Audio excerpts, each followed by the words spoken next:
Hi friends, green puri masala எப்படி பண்ணலான்னு பார்க்கலாம் வாங்க. 2 உருளைக்கிழங்க கட் பண்ணிவிட்டு தேவையான அளவு உப்பு சேர்த்து நல்லா வேக வச்சுக்கலாங்க. ஒரே மாதிரி எல்லோ கலராக பண்ணி போர் அடிக்குதுன்னா கண்டிப்பாக அந்த க்ரீன் கலர் ட்ரை பண்ணுங்கள். ஹெல்த்தியான ஒன்றுங்க. ஒரு ஜாரில் இஞ்சி பூண்டு சேர்த்துக்கலாம். கொத்தமல்லி ஒரு கைப்பிடி, புதினா ஒரு கைப்பிடி, கருவேப்பிலை ஒரு கைப்பிடி எல்லாத்தையும் சேர்த்து நல்லா தண்ணி விட்டு நைஸாக அரைச்சிக்கலாம். தேவையான பொருள் எல்லாம் கட் பண்ணி வச்சுருக்கோங்க. இப்போ ஒரு மண்சட்டி வச்சுட்டு தேவையான அளவு எண்ணெய் சேர்த்துக்கலாம். கடுகு ஒரு 1/2 ஸ்பூன் சேர்த்துக்கலாம். கடலைப்பருப்பு, உளுத்தம்பருப்பு, சோம்பு ஒரு 1/4 ஸ்பூனுங்க. அதுக்கப்புறம் ஒரு பட்டை, 2 லவங்கம், ஸ்டார் எல்லாம் சேர்த்துக்கலாம். 2 கொத்து கருவேப்பிலை உருவி சேர்த்துக்கலாங்க. அதுக்கப்புறம் 2 பச்சை மிளகாய் சேர்த்துக்கலாம். வெங்காயம் 2 பொடியாக கட் பண்ணி உள்ளே சேர்த்துக்கலாம். உப்பு தேவையான அளவு சேர்த்து எல்லாத்தையும் நல்லா பொன்னிறமாக வதக்கிக்கலாங்க.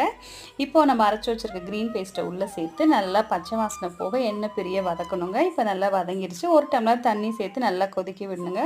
உருளைக்கிழங்க நல்லா மசிச்சு சேர்த்துக்கலாங்க. இப்போ கொதிச்சிருச்சு. கொத்தமல்லி சேர்த்துக்கலாம். க்ரீன் மசாலா ரெடிங்க. டேஸ்ட்டாக சூப்பராக ஹெல்த்தியாக இருக்கும். ட்ரை பண்ணுங்கள்.